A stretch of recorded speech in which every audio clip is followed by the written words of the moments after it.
अगर बच्चे को नेबुलाइज़ कराना है तो बच्चे का जो मास्क है, नेबुलाइज़र मास्क है, उसको बच्चे के फेस से थोड़ा-सा दूर रखिए, जिससे बच्चा आराम से जो है स्टीम ले सके और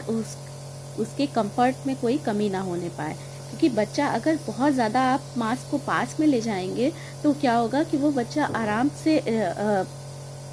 आराम से नहीं ले पाएगा और बच्चा अनईज़ी फ़ील करेगा। बच्चे को नेबुलाइज़ कराते समय ध्यान रखें कि बच्चे को थोड़ा-सा बेंट की पोजीशन पे रखें, यानी बच्चे को लिटाकर आप नेबुलाइज़ ना कराएँ, क्योंकि ये सही तरीका नहीं है। नेबुलाइज़ कराने के लिए बच्चे को थोड़ा-सा बेंट करके रखें, इससे